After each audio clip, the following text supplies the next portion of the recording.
அதிமுக அதிக அளவுல வராங்க. அதிமுகவினர் இன்னும் சொல்றாங்க, இங்கே கட்சியில இணையறது அதிமுக பொதுச் செயலாளர் பொதுவாக ஒரு இயக்கத்தில் இணைவது என்பது எல்லா கட்சியிலும் வரவேற்கத்தக்கது. அதன் அடிப்படையில் தமிழக வெற்றிக் கழகத்துடைய தலைவர் மக்களுக்கு நன்மை செய்ய போகிறார். ஒரு வழியில் நின்று எல்லா பணிகளையும் நாம் ஆற்றுவோம் என்ற நோக்கத்தோடு தான் பல்வேறு திட்டங்களை அவர் அறிவிக்கிற போதும் மக்கள் வரவேற்பு இருக்கிறது. மாற்றுக் கட்சி சொல்வதைப் போலல்ல, இந்த இயக்கத்தை பொறுத்தவரையிலும் ஒரு தெளிவான சிந்தனையோடு தொலைநோக்கு பார்வையோடு நம்முடைய முதலமைச்சர் அவர்கள் திட்டங்களை தீட்டி வருகிறார்கள். அப்படி திட்டங்களை தீட்டி வருகிற இந்த இயக்கத்திற்கு வலிமை சேர்க்கின்ற வகையில் இன்னும்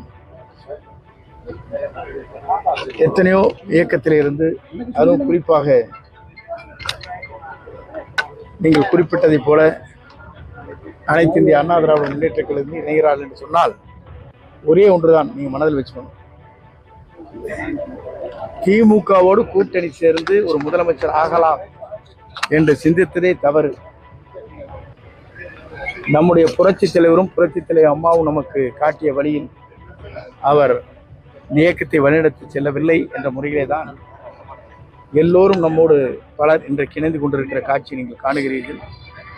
ஆகவே அப்படி இணைகிற போது எதிர்காலம் எப்படி இருக்கும் என்பதை அவர்தான் யோசிக்க வேண்டுமே தவிர, எங்களை பொறுத்தவரையிலும் இந்த நம்முடைய இயக்கம் புரட்சி தலைவருடைய வெற்றிக் கழகத்துடைய தலைவர் அவர் எந்த வழியை வீரநடை போடுகிறாரோ அந்த வழியில் இந்த இயக்கம் வலிமையாகவும் சிறப்பாகவும் எதிர்கால தமிழகம் மக்கள் என்ன விரும்புகிறார்களோ அந்த விருப்பத்தை நிறைவேற்றுகிற இயக்கமாக அமையும். ஆகவே எல்லோரும் வருகிறார்கள், அத்தனை பேரும் வருக என்று வாழ்த்துகிறோம். அவர்களுக்கு தலைவர் மூலமாக அந்த பகுதியில் மாவட்ட கழக செயலரோடு பொதுச் செயலாளர் அவர்கள் கலந்து பேசி உரிய நடவடிக்கை மேற்கொள்ள இருக்கிறார் என்பதை மகிழ்ச்சியோடு தெரிவித்துள்ளோம். சட்டப்பேரவையில நேரலை துண்டிக்கப்பட்டிருக்கு, முழு ஒளிபரப்பப்படும். பொதுவாக துறையை பொறுத்தவரை உங்களுக்கு தெரியும், இதுக்கு முன்னால டைரக்ட் ரிலே பண்ணவே இல்லை, நேரடி ஒளிபரப்பு இல்லை. அவர்கள் அதுதான் செஞ்சாங்க. நேர ஒளிபரப்பாக முதலமைச்சர் மட்டும் தான் வரும், மற்ற யாரும் வராது. ஆனால் இப்போது கேள்வி கேட்கிறார்கள், அதன் வேடிக்கையாக இருக்கிறது. நாங்கள் அந்த முயற்சியை மேற்கொண்டு வெற்றிகரமாக நடத்தி கொண்டிருக்கிறோம். அதில் ஏதாச்சும் சின்ன சின்ன குறைபாடுகள் இருக்க டைரக்ட் ரிலே பண்ற இடத்துல ஏதாச்சும் இருக்கலாம்.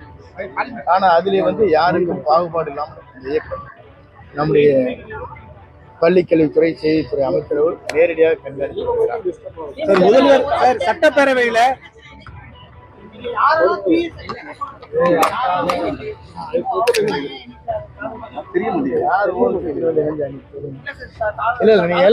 இன்னைக்கு வரைக்கும் ஆராய்ச்சி இன்று வரையிலும் இணைக்கப்பட்டவர் மீது குற்றச்சாட்டுகள் இல்லை. இதுவரை இணைக்கப்பட்டவர்கள் மீது ஏதாவது குற்றச்சாட்டு